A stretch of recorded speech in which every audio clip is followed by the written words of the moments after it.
Good morning, friends. How are you all? Let's begin with today's video with a story. एक कहानी के साथ शुरुआत करते हैं आज की वीडियो की। तो क्या कहानी? मान के चलिए आप एक मेले में हैं। ये दुनिया भी एक मेला है, ये ज़िंदगी भी एक मेला है और इसको पूरा जीकर जाना है एक मेले की तरह। तो इस मेले में क्या कुछ है? इस मेले में बहुत खेल हैं, बहुत गेम्स हैं, बहुत झूले हैं, बहुत तरीके के स्टॉल्स हैं। You need to enjoy everything.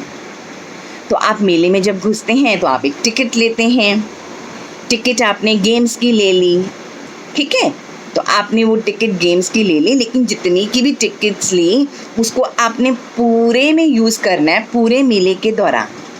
तो इस तरीके से ईश्वर ने भी आपको आपकी जेनेटिक बिहेवियर, आपकी हेरिडिटी, आपकी बाकी सब चीज़ों को मिलाकर आपको एक बोरी दे दी है कार्बोहाइड्रेट की, चीनी की, शक्कर की। हो सकता है आपकी बोरी थोड़ी छोटी हो सकता है आपकी बोरी थोड़ी ज़्यादा बड़ी हो, ठीक? उस बोरी को आपने तमाम उम्र में पूरे मेले में उसको यूटिलाइज़ करना है, उससे ना ज़्यादा ना कम।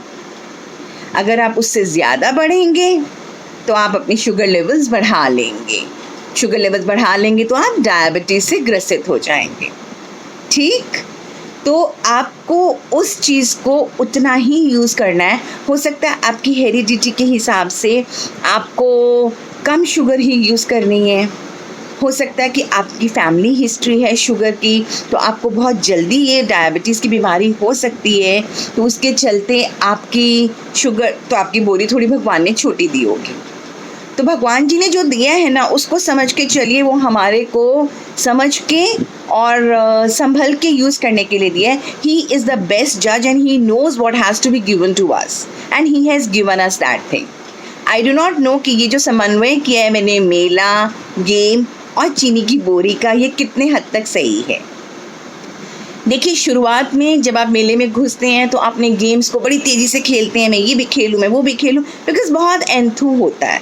इसी तरीके से जब एक छोटा बच्चा जन्म लेता है तो उसको हर चीज़ की नीड होती है, उसको हर चीज़ खाने को दी जाती है। उसके खाने में हम डाइट रिस्ट्रिक्शन नहीं करते, बिकॉज़ वो दैट इज़ द टाइम जो उसका ग्रोथ का टाइम है एंड ही और she needs a lot of nutrition.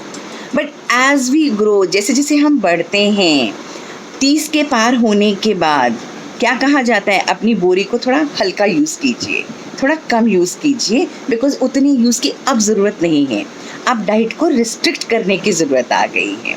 और ख़ासकर अगर आपकी फैमिली हिस्ट्री है डायबिटीज़ की, अगर आपके घर में किसी को डायबिटीज़ है, तो आपको अपनी बोरी को और ज़्यादा ध्यान से यूज़ करना है। तो ईश्वर ने तो एक आपको दे दिया अमाउंट कि भाई XYZ इतना यूज़ करना है, इतना ही तेरे लिए है। He is the best doctor, he is the best जज, ही नोज़ कि हमको कितने की ज़रूरत है। गलती हम करते हैं उसके बियॉन्ड यूज़ करके। समझ में आई बात दोस्तों?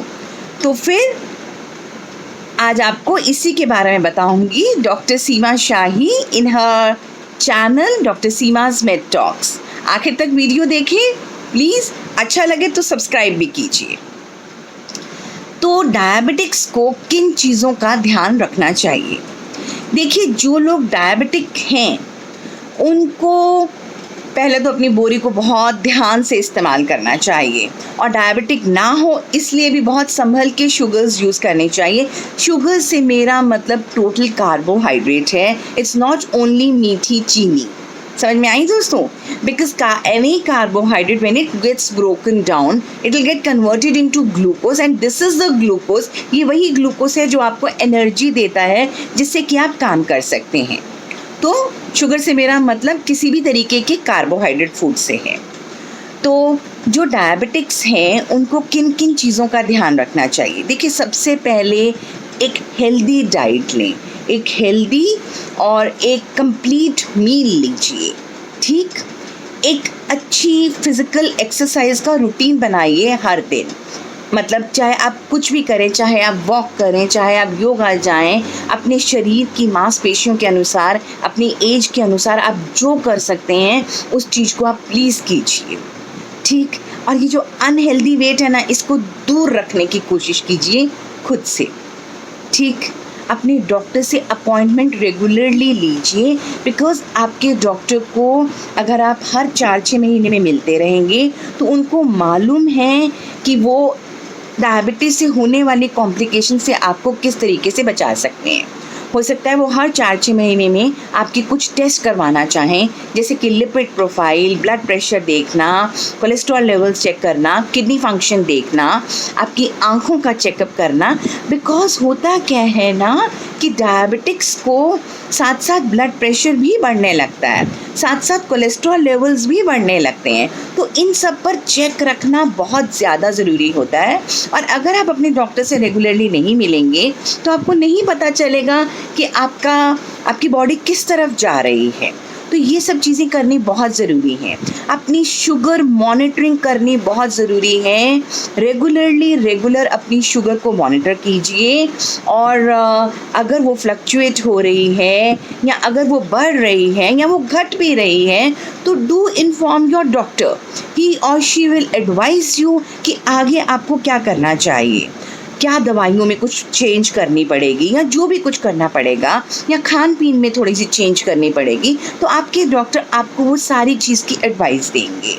तो अपने डॉक्टर से ज़रूर मिलिए हर 6 महीने में, और अपनी ब्लड शुगर लेवल्स ज़रूर चेक करते रहिए हर दिन। उसके अलावा अगर आप साथ में हाइपरटेंसिव भी हैं, यानी कि अगर आपका बीपी भी बढ़ने लग चुका है या आपका लिपिड प्रोफाइल भी बढ़ रहा है, तो आपको उनकी दवाई भी लेनी ज़रूरी है, बिकॉज़ नंबर्स को तो रेगुलेट करना ही पड़ेगा।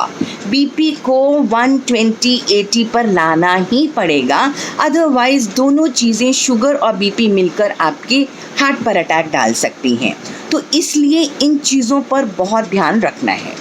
अनदर इम्पॉर्टेंट थिंग, क्योंकि डायबिटीज़ की इम्यूनिटी लेवल कम होती है, वो किसी भी इन्फेक्शन के प्रोन बहुत जल्दी हो सकते हैं।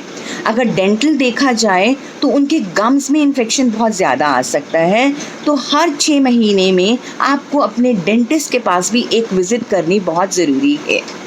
इसी तरीके से आपको अपनी वैक्सीनेशन करा के रखनी है, यानी कि डायबिटिक्स को रेस्पिरेटरी डिजीज़ेस से बचने के लिए न्यूमोकोकल वैक्सीन या इन्फ्लुएंज़ा फ्लू वैक्सीन जो हर साल उनको लगानी होती है, ये डायबिटिक्स को ज़रूर लगवानी ही चाहिए, so that they do not get infected by these disorders. समझ में आई बात दोस्तों? अनदर इम्पॉर्टेंट थिंग कि अगर आप स्मोकिंग करते हैं तो आज आपसे एक हम्बल रिक्वेस्ट करती हूँ, प्लीज़ क्विट स्मोकिंग। स्मोकिंग आपका पूरे तरीके से विनाश कर सकती है। I mean it will raise your sugar levels, it will raise your blood pressure levels, ये आपको हार्ट अटैक करा सकती है, आपको कई तरीके के कैंसर करा सकती है। आपकी बॉडी में ब्लड सर्कुलेशन इतनी कम हो जाती है कि आपकी टांगों में या आपके हाथों में कोई भी इन्फेक्शन हो सकता है। लोग बोलते हैं कि मेरे पाँव में बहुत दर्द होता है, मेरी टांगों में बहुत दर्द होता है, उसको बोलते हैं इंटरमिटेंट क्लॉडिकेशन। तो ये ज़्यादातर डायबिटिक्स अगर स्मोकर्स हैं तो वो सोचो कि that is going to be very fatal, the situation becomes very very fatal. तो स्मोकिंग को प्लीज़ क्विट कीजिए।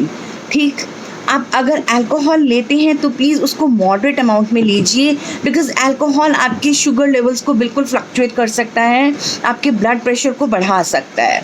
तो इन सब बातों का ध्यान रखना बहुत ज़्यादा ज़रूरी है।